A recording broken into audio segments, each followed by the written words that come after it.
दरवर्षीप्रमाणे यावर्षी सुद्धा आमच्या सोसायटीमध्ये गणेश जयंती छान साजरी केली. सगळे येतात बरं का सोसायटीमधले खाली. सकाळी होम सुरू होता, नंतर आरती झाली, पाळणा झाला आणि आम्ही इथं बाप्पांचं दर्शन घेऊन प्रसाद घेऊन घरी आले.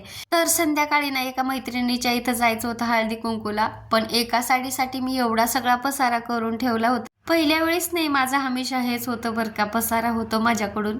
चेंज केली साडी आणि म्हटलं आता थोडंसं आराम करायचं, तर नाही, माझ्या दुर्वानी किचनमध्ये पूर्ण पाणी सांडून ठेवलं होतं.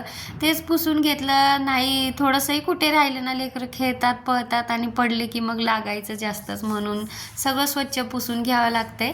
थोडंसं काम केलं, खाली जाऊन आले तर मला एवढा थकवा आला, म्हणजे मी खूप आळशी चांगली 2-3 तासाची झोप घेतली बरं का. तसं मी दुपारी झोपत नाही, पण आज झोपले होते लवकर उठल्यामुळे. तर सगळं हे आवरून ठेवून दिलं. ही मशीन आहे माझं, पावसाळ्यात आणि हिवाळ्यात खूप जास्त कामाला येतं. रूम हीटर आहे ते. कुठे पण काही पण ठेवून देते, म्हणून असा पसारा होतो. जिथल्या तिथं ठेवून दिलं की होत नाही.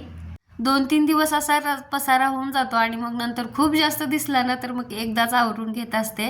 तसं आज जायचं होतं हळदी कुंकूला, त्यासाठी स्वयंपाकसुद्धा पटापट आवरून घ्यायचं म्हटलं. नको असलेली मदत हे लेकरं आपल्याला हमेशा करतच राहतात. आज मस्त हरभऱ्याची भाजी बनवायची होती, पण दुर्वाला सुद्धा नादी लावावं लागतं कुठेतरी खेळायला, तर ती खेळत बसली होती शेंगदाण्यासोबत. मी मस्त भाजी आणि भाकरी बनवून घेतली, किचन ओटा आवरून घेतला. म्हटलं आता हळदी कुंकूला गेले आणि वेळ झाला की मग वापस येऊन पण कंटाळा येतो कामाचा, म्हणून आवरून गेले.